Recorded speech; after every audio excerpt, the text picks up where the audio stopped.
On va maintenant faire la précision. Pour la précision, on fait la même chose. Je vais faire les laboratoires, le lab. Je vais faire 1, 2, 3, le labo 4 et le dernier labo 5. Donc là, je vais déterminer l'écart type et la variance. Là, vous avez sur les calculatrices, vous avez une technique de calculer l'écart type. Mais sinon, vous pouvez développer votre propre méthode pour pouvoir calculer l'écart type rapidement. Généralement, pour ne pas se tromper. C'est bien de travailler comme ça. Vous faites une colonne où c'est mentionné le x bar. D'accord? Ensuite, vous faites x moins x bar. Une deuxième colonne. Et vous faites la dernière colonne. xi moins x bar au carré. Vous faites comme ça. Et vous faites la valeur de x bar, la valeur de xi moins x bar et la valeur de ça. Et vous appliquez directement. D'accord? Vous calculez d'abord x bar. Bon, x bar, on l'a calculé ici. Donc, c'est pas la peine de refaire. Vous allez recalculer juste x moins x bar. Vous allez calculer, vous faites le carré. D'accord? Vous faites, puisque là c'est sigma, c'est la somme. Ensuite, vous faites le deuxième. Là, c'est le test 1. Là, c'est pas le laboratoire, c'est le premier test. Ensuite, le deuxième test. Le troisième test.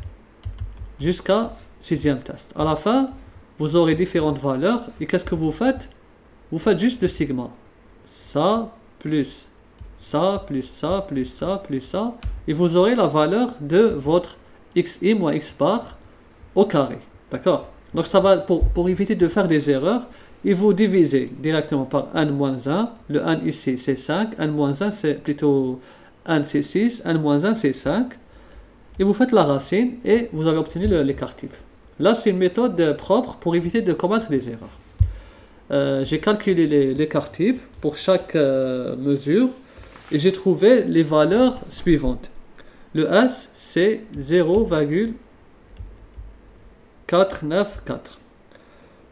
Le laboratoire, bon, ensuite la variance, vous faites direct au carré 0,244.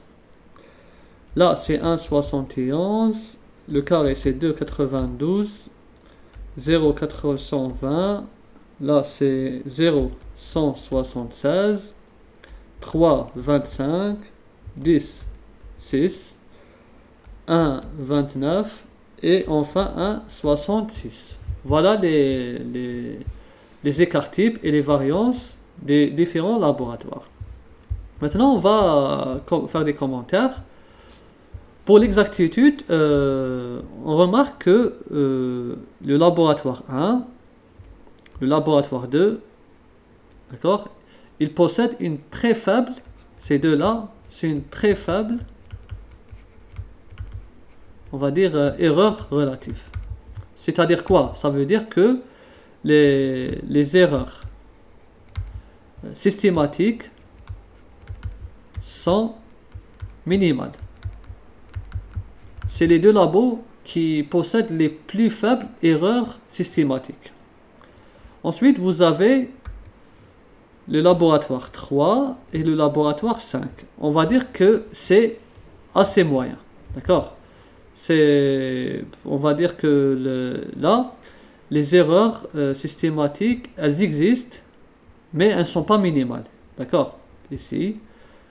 Et enfin, vous avez le laboratoire 4. Là, c'est-à-dire les erreurs systématiques sont importantes.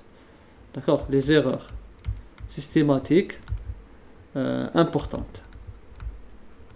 Donc, c'est le laboratoire qui possède les plus grandes erreurs systématiques. Donc, on peut dire que les mesures obtenues ou bien observées avec le laboratoire, bon, avec les laboratoires 1 et 2 sont les plus exacts. Sont, on va dire, les plus exacts.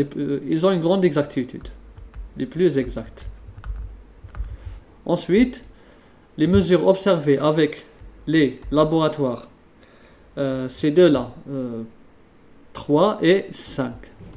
3 et 5 sont, on va dire, ou bien possèdent, sont les moyennement exacts. D'accord. Ils ont une exactitude moyenne. Sont moyennement exacts. On va dire que c'est assez exact, mais c'est pas aussi exact que les premiers. Pour le labo 4, on va dire que ces mesures sont non exactes. C'est beaucoup. 6,90, c'est beaucoup. L'erreur de mesure, ici l'erreur systématique, elle est importante. Donc, sont non exactes.